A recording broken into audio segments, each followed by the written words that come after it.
Salve os irmãos com a paz do Senhor Jesus, amém? Quero desde já agradecer a Deus pela oportunidade de pregar a palavra dele. Ao pastor dessa igreja, o pastor Jefferson, ele está com a taça do pastor Alessandro Miguel. Meu pastor disse que me libera, mas que vocês vão ter que pagar essa minha vinda aqui. Levar esse povo bonito lá na igreja. Nós teremos festa em maio, lá em Vale dos Reis. Então eu quero esse pessoal tudinho aqui, entendeu? Dando glória conosco lá. Se precisar, a gente ajuda na van, a gente conversa com o pastor para levar esse pessoal todinho e voltar para juntos adorarmos a Deus na nossa festa. Nosso ministério, ele está assim, já estaremos retornando para o nosso lote agora. A gente está em aluguel, mas lá vai ficar como congregação.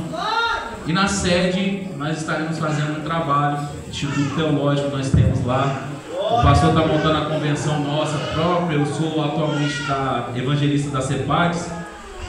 E vamos pregar, porque é para isso que nós viemos aqui nesta noite. Irmãos, eu estou muito feliz de ver uma igreja onde os irmãos dão lugar ao Espírito Santo de Deus, onde os irmãos têm essa liberdade de adorar Jesus. Irmãos, eu vou falar, hoje é um culto de missões, mas hoje eu quero falar do maior missionário de todos os tempos, que é Jesus Cristo.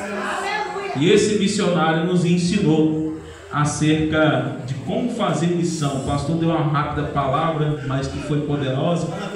Quero te dizer que só não faz missão quem não tem testemunho de crente, porque se você quiser, você pode fazer a obra de Deus sem olhar a quem. E o mundo precisa de pessoas que falam a palavra. Irmãos, eu quero pregar sobre a ressurreição de Jesus e ter o tema poder da ressurreição essa noite. Quero pedir a ajuda da irmã Loene, que aposta aí com a sua prancheta, para que nós possamos ter um pequeno momento onde estaremos fazendo algo profético aqui dentro dessa igreja. Diz assim o texto de Mateus capítulo 28. Vou falar sobre a ressurreição de Jesus, a chave e o ponto básico da nossa fé cristã. Mateus capítulo 28, versículo 1. Vai procurando com calma. Se quiser se assentar, fica à vontade. Se quiser continuar em pé comigo, vamos ler. Aqueles que acharam, diga amém. Eu quero te dizer que Deus tem uma palavra para o teu coração essa noite. Depois me acompanha também a minha esposa, a mulher mais bonita e paciente do mundo. Além de ser bonita, ela é paciente por me suportar. Que a gente não é fácil, irmãos. Quem faz a obra de Deus passa tanta raiva e às vezes a gente excede. Então, que Deus dê graça a ela para que a gente vá entrar nas portas celestiais juntos, de mão dada, quando Jesus voltar, irmãos. Sei que lá seremos irmãos, mas é um desejo que eu tenho no coração. Obrigado por me suportar e aguentar, né, as minhas muitas loucuras. Irmão, crente pentecostal, para ser crente verídico pentecostal, ele tem que ser doido da cabeça. Daqui a pouco vocês vão ver que eu não sou diferente. Diz assim o texto: depois do sábado, ao nascer o primeiro dia da semana, Maria Madalena e a outra Maria foram ver o sepulcro. Houve um grande terremoto, pois o anjo desceu do céu, chegou, removeu a pedra e assentou-se sobre ela. Pode se assentar, dando glória a Deus. Vou enfatar os irmãos em pé. Irmãos, os acontecimentos narrados aqui é uma sucessão de fatos que aconteceram. Jesus vai ser levado diante de todo o juiz que tinha na época, tanto o juiz judaico, que era composto pelo Sinédrio, Caifás, quanto vai passar por Roma, Pilatos. Tantos os julgamentos, os açoites, tantos os sofrimentos a qual Jesus passou, suportou. E depois da sua crucificação, o Evangelho baseia-se em uma verdade que nós podemos viver ela a cada dia, sabendo que Jesus morreu, mas ele ressuscita. Temos narrado por Mateus os fatos que sucederam no dia da sua ressurreição. A princípio você encontra Maria Madalena e a outra Maria indo ao sepulcro, e você encontra essas mulheres chegando nesse sepulcro, e Maria Madalena, ela fica na porta do sepulcro, ela não entra, deixando esse encargo para Pedro e para João. De repente, quando Pedro entra, ele encontra alguns sinais que o sepulcro contavam uma história. Era tradição judaica, se um homem colocasse ali os lençóis e colocasse ali o lenço de qualquer maneira, ele não estava deixando um indicativo e nem mesmo um indício de que ele tornaria a voltar. Porém, quando Pedro entra, ele analisa a cena da morte de Jesus Cristo e do sepulcro. Quando Pedro entra, sendo ele judeu, ele vai olhar e vai ver que o lençol está posto à parte, as ataduras estão postas à parte, mas há um detalhe que dentro do sepulcro começa Jesus deixar o segredo, mostrar o segredo para os seus, revelar o segredo para os seus de uma forma explícita. Existe ali, junto ao sepulcro de Jesus, junto à pedra que foi posto o seu corpo, um lenço, que este lenço não estava jogado de qualquer maneira. Esse lenço estava ali dobrado, posto de uma maneira cuidadosa, deixando uma certeza: que ele voltará para buscar os seus. Por quê? Porque este lenço dobrado vai simbolizar o retorno de Jesus à terra. Jesus está ali agora ressuscitado, encontra-se, Pedro encontra isso na cena, Maria fica na porta do sepulcro chorando, Jesus, como uma figura de um jardineiro, aparece para ela, olha para ela e diz: mulher, por que você chora? Mulher, por que você chora? E essa noite eu já quero começar a aplicar para que você entenda: homem e mulher, por que vocês choram? O choro é o produto de uma alma que está angustiada. Davi no Salmo 42 vai dizer: as lágrimas têm sido o meu alimento de dia e de noite, onde me pergunto onde está, quando pergunta onde está o meu Deus. A lágrima é o produto de uma alma que está sofrendo, ou a lágrima também pode ser de uma alegria.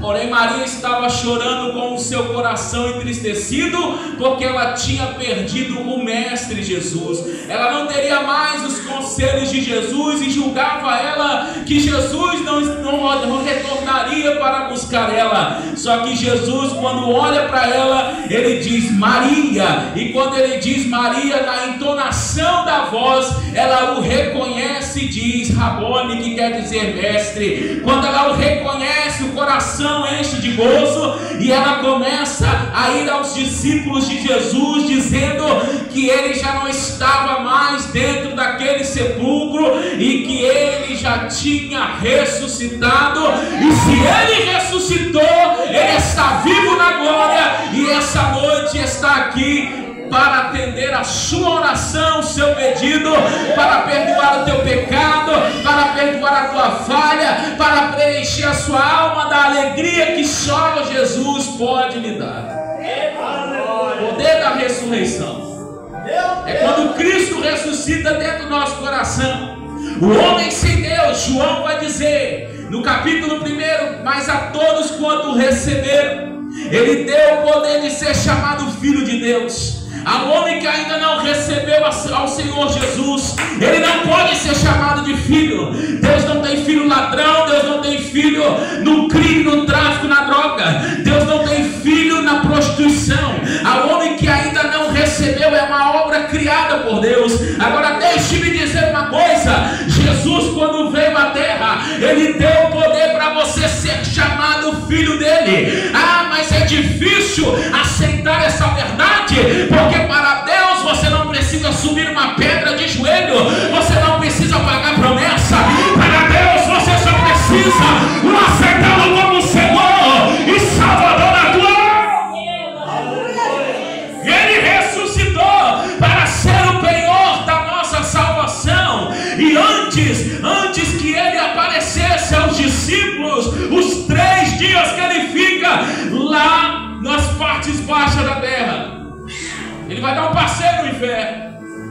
Ele vai chegar onde as almas ficavam. Antes, no Antigo Testamento, quando os homens morriam, aqueles que criam na verdade da palavra, aqueles que criam na lei de Deus, na lei deixada por Moisés, eles iam para o seio de Abraão. Aqueles que não criam iam para outra divisão ali. Era como se céu e inferno coexistissem. Era como se fosse uma sala à parte, céu de um lado e o inferno da outra. E os homens que estavam ali dentro daquela localidade, eles não tinham esperança, não podiam sair dali. Jesus vai contar uma parábola do rico e do Lázaro.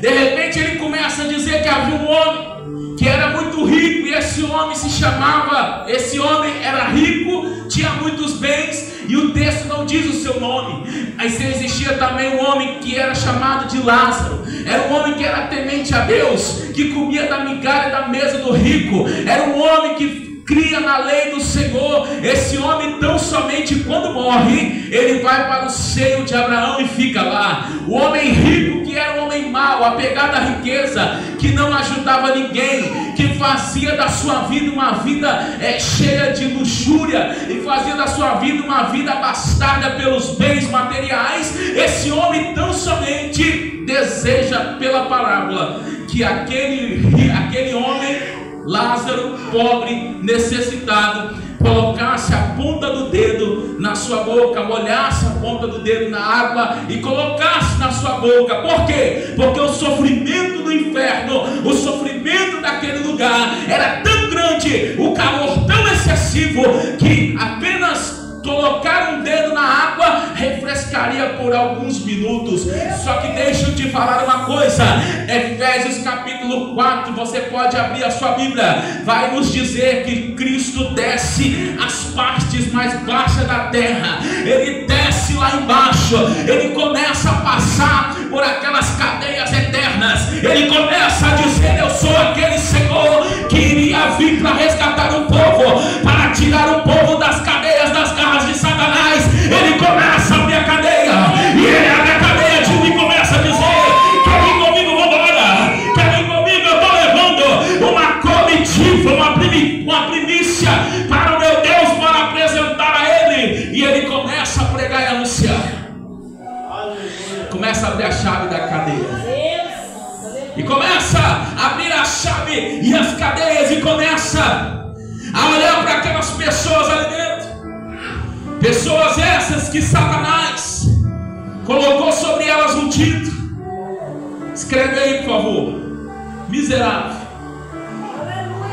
Deus vai começar a falar nesse lugar aqui, não se assuste. Escreve aí: desgraçado. Era como se o diabo todos os dias andasse com uma lista, com uma folha. Era como se ele todos os dias passasse naquelas cadeias, naquelas celas, e dissesse: maldito, infeliz, sem vida. Era como se ele pegasse essa folha e começasse a colocar e esfregar na cara de cada um e dizer: vocês não podem sair daqui, porque essa prisão já foi fechada por mim. Vocês não podem sair desse lugar, porque eu prendi e joguei a chave fora. Na verdade, o direito de sair já não existe. Mas deixa eu te falar uma coisa: Jesus foi lá embaixo, pegou a chave na mão do diabo. Tá folha aqui, Colossenses. Hoje vocês vão ouvir Bíblia, graças a Deus. Essa igreja é uma igreja bíblica.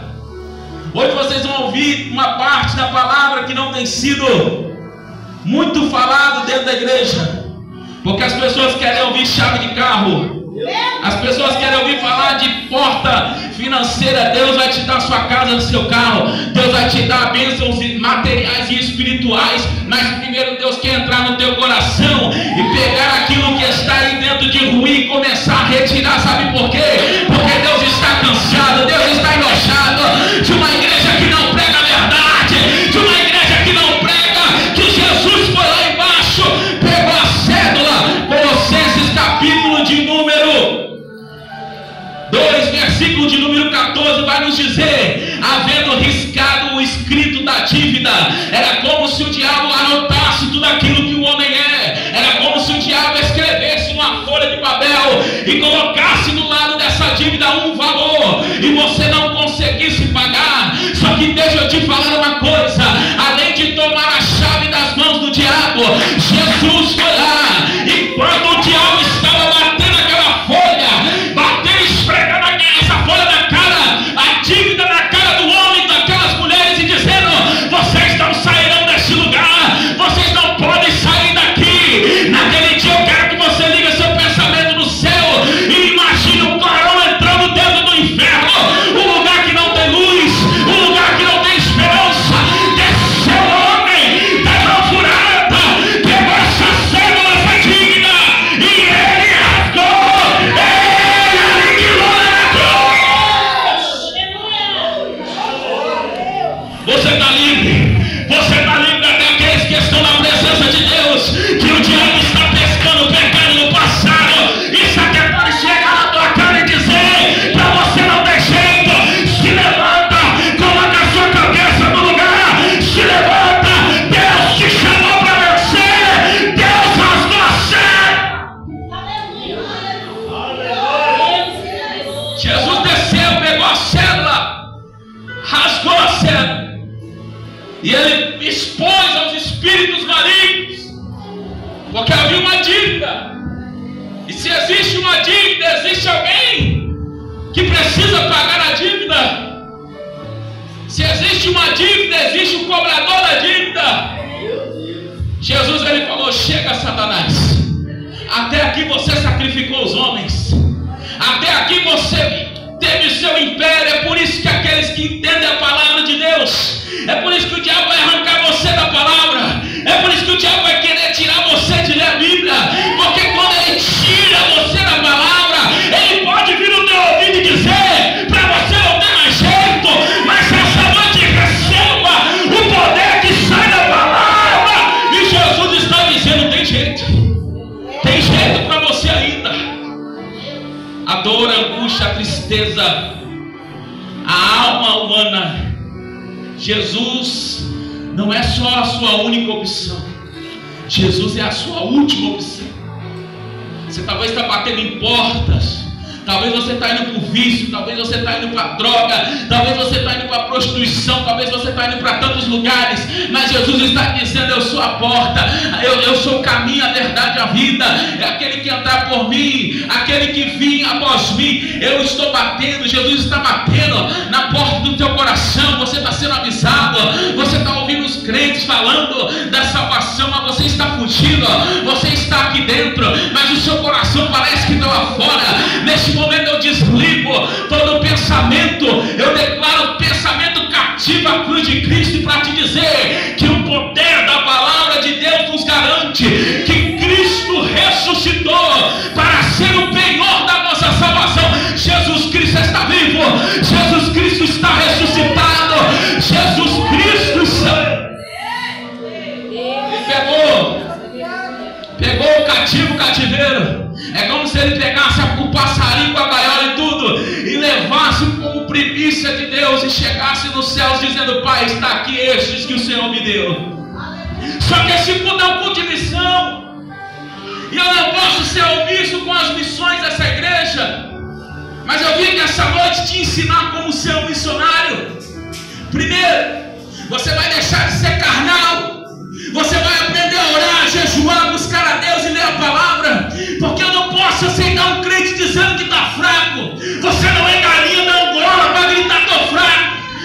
Um crente aqui essa noite que não está tão bem com Deus, se ele orar, o demônio tem que sair, porque não é o seu nome, é o nome de Jesus. Então a primeira coisa que você aprende aqui no culto de missões é que você precisa ser crente de novo, voltar ao primeiro amor, amar Jesus de novo. Charles Spurgeon vai dizer: se você não ama as almas, os perdidos, você pode colocar em xeque, você pode colocar o céu que você está indo, você pode refletir o céu que você está indo. Se você não ama aqueles que estão lá fora, a prostituta, o traficante, faculdade, o que for. Se você não consegue amar Ele, você tem que repensar que céu você está indo. Depois de você tornar de novo a ser crente de verdade, você não vai mais pregar, você não vai ter mais um culto de missão para você pregar, para você falar, para você chamar pessoas. Quando você estiver indo para o seu trabalho e aquela sua amiga de trabalho lhe perturbar, você vai olhar dentro do olho dela e vai dizer: Jesus te ama. E se não conseguir dizer que Jesus ama, quando ela te ofender ou te ferir, você vai se calar. Porque Jesus na cruz podia gritar: Pai! E o Pai viraria as costas novamente para aniquilar a humanidade. Jesus nos deu o exemplo de ficar calado. Não é fácil, irmão. A nossa carne grita por justiça quando somos injustiçados. Mas Jesus disse no Sermão da Montanha: bem-aventurados aqueles que têm fome e sede de justiça, porque eles serão saciados. Aleluia, meu Deus. Quem tem fome de justiça aqui? Quem aqui amanhã no seu trabalho, na sua casa, fazendo alguma coisa, vai encontrar alguém, vai poder dizer: ontem eu tive um culto maravilhoso, aonde Deus desceu nos louvores, aonde Deus se manifestou e manifestou a sua presença. Sabe por que as pessoas têm ido para tantos lugares? Sabe por que as pessoas têm deixado a casa de Deus? E se você rodar neste bairro, você vai ver bares cheios, igrejas vazias. É porque as pessoas estão entrando dentro da igreja e não estão sentindo de verdade aquilo que o poder de Deus é. Sabe por que a gente olha no olhar de algumas pessoas e vê que essas pessoas estão vazias? Porque nós não estamos entregando-se ao Senhor de verdade, para que o Senhor manifeste o poder dele. Quantos aqui essa noite são batizados com o Espírito Santo? Quantos aqui essa noite perderam a oportunidade de encher a nave dessa igreja de língua estranha? Sabe por quê? Quem ora em línguas edifica a si mesmo, e no meio das línguas Deus pode trazer uma profecia, uma palavra. Quantas mulheres de oração nós temos aqui dentro? Precisamos pedir que o Senhor Jesus, o Espírito Santo, devolva a sensibilidade do olhar nos olhos. Porque quando nós olhamos nos olhos, nós vemos que pessoas estão com a sua alma gritando e dizendo: me dá Deus, mas não me dá um Deus que resolva o meu problema. Essa manhã na escola dominical eu dizia que as pessoas às vezes vêm à igreja, pedem uma cura, porque pede um pulmão a Deus novo, porque quer voltar a fumar uma maconha e deixar o pulmão estragado de novo. As pessoas vão à igreja porque querem que Deus cure, porque está com problema na prela do pulmão, e quer que Deus cura para ela continuar cheirando pó. As pessoas estão vindo porque querem cura, porque amam a sua vida, mas não estão querendo a salvação. O inferno não é fácil. Você vai estar lá, você não vai estar lá, em nome de Jesus. Mas os que estiverem lá, melhorando a frase, a consciência vai dizer: você poderia ter feito tudo diferente. Você poderia ter sido crente de verdade. Essa noite Jesus ressuscitou no seu coração. Uma pergunta: Jesus está vivo aí dentro? O amor dele preenche o seu coração? Que a igreja de Deus tenha um batismo de quebrantamento, e que as nossas reuniões de oração sejam com choro e menos barulho, que as nossas orações sejam com mais quebrantamento de alma. David Hobbit dizia: eu preciso quebrantar o meu coração diante de Deus. E Deus, ele nessa oração, ele dizia: quebranta meu coração, quebranta meu coração. David Hobbit teve a Escócia na sua mão. Deus fez o país se dobrar diante de um homem que se entregou a Deus com o espírito quebrantado. Essa noite Deus não vai fazer você pular, saltar, gritar, não. Essa noite Deus vai pegar você por dentro. E tem lágrima de crente aqui essa noite que vai pegar